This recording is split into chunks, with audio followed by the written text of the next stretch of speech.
ये मान, ये सम्मान, ये स्वाभिमान नहीं होता। ये मान, ये सम्मान, ये स्वाभिमान नहीं होता। हम बहुजनों का कोई पहचान नहीं होता। रोती रहती हमारी माताएं और बहनें घूंघट की आड़ में, अगर बाबा साहब अम्बेडकर का लिखा हुआ संविधान नहीं होता।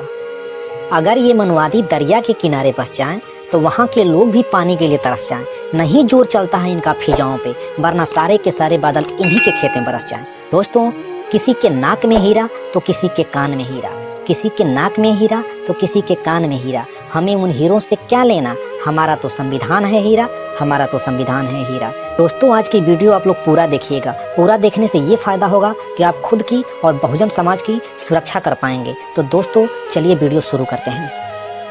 हेलो दोस्तों, नमो बुद्धाय, जय भीम। मैं हूं प्रमोद राव और आप देख रहे हैं बहुजन लाइव।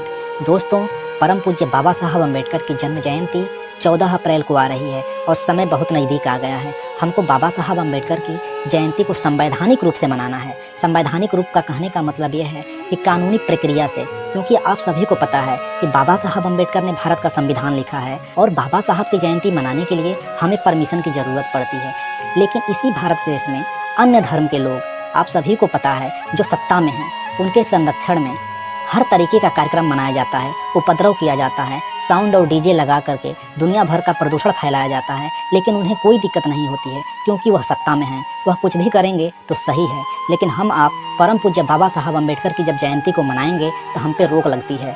हमसे परमिशन का कागज़ मांगा जाता है और हमारे लोगों को फंसाया जाता है। तो दोस्तों, जब हम बाबा साहब अम्बेडकर के अनुयायी हैं तो हम बाबा साहब के संविधान को मानने वाले हैं, तो हमें संवैधानिक रूप से परमिशन लेकर कार्यक्रम करने में कोई दिक्कत नहीं है। और समय रहते आप लोग इस वीडियो को जब शेयर करेंगे तो लोगों के पास वीडियो पहुंच जाएगी और संवैधानिक तरीके से सभी लोग परमिशन लेकर के कार्यक्रम को मनाएंगे। दोस्तों, सबसे पहले यह समझ लेते हैं कि हमें परमिशन की ज़रूरत क्यों है। साथियों, आप सभी को पता है कि बाबा साहब अम्बेडकर सिर्फ एक मूर्ति नहीं है। बाबा साहब अम्बेडकर एक विचार हैं और उनके विचार को फैलाने के लिए हम लोग मेहनत करते हैं। आप लोग मेहनत करते हैं कि बाबा साहब अम्बेडकर का विचार पूरे भारत में फैले। और यहाँ लड़ाई विचार की ही है, क्योंकि मनुवादी मानसिकता के लोग नहीं चाहते हैं कि बाबा साहब अम्बेडकर की जयंती मनाई जाए। आप सभी को पता है कि बाबा साहब अम्बेडकर और गुरु रविदास जयंती या तमाम बहुजन महापुरुष के जो जन्मदिन होता है, उस दिन छुट्टी रद्द कर दी जाती है। उनकी पूरी कोशिश होती है कि बाबा साहब अम्बेडकर या अन्य महापुरुषों का विचार भारत में न फैल पाए। तो दोस्तों, हम बाबा साहब अम्बेडकर के सच्चे अनुयायी हैं, हम बाबा साहब अम्बेडकर के सच्चे सिपाही हैं, तो हम भी पीछे रहने वाले नहीं हैं। हम परमिशन लेंगे और कार्यक्रम को जरूर मनाएंगे। दोस्तों, परमिशन हमको इसलिए भी लेना चाहिए कि जब बात विचारधारा की है, विचारधारा की लड़ाई है, तो मनुवादी मानसिकता के लोग यह चाहते हैं कि किसी तरीके से इनके कार्यक्रमों में दंगा हो जाए, फसाद हो जाए, कुछ घटना दुर्घटना हो जाए, जिससे ये लोग फंस जाएं। तो 2 लोग, 4 लोग, 10 लोग भी अगर हमारे समाज के लोग यानी शेड्यूल कास्ट, शेड्यूल ट्राइब और ओबीसी के लोग फंस जाते हैं तो यह सामाजिक नुकसान होगा। उससे बढ़िया है कि समय रहते हम परमिशन ले लेंगे और किसी कार्यक्रम में इस तरीके का उपद्रव ना हो जाए तो हम उससे बच जाएं, तो किसी कार्यक्रम में इस तरीके का फंसने फंसाने वाला काम ना हो पाए। तो दोस्तों, बहुत ही आसान है परमिशन लेना। थोड़ा सा मेहनत करना है और चल करके अपने तहसील मुख्यालय पर जाना है। दोस्तों, आप सभी को पता है कि तहसील मुख्यालय पर एसडीएम साहब वहाँ के बड़े अधिकारी होते हैं, उन्हीं से आपको परमिशन लेना होता है। तो आप एक आवेदन फार्म लिखेंगे।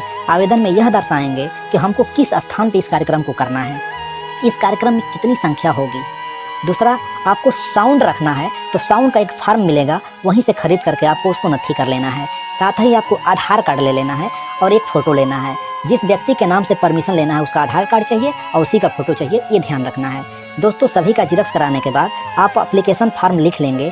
उस पर आप यही लिखेंगे आप किस गांव से हैं, किस डेट में आपको परमिशन चाहिए, कितने बजे से कितने बजे तक चाहिए, कितनी संख्या रखनी है, आपको साउंड चाहिए, जो भी चीज़ें आपको ज़रूरत होंगी वो सारी चीज़ें उस एप्लीकेशन पे आप लिख लेंगे।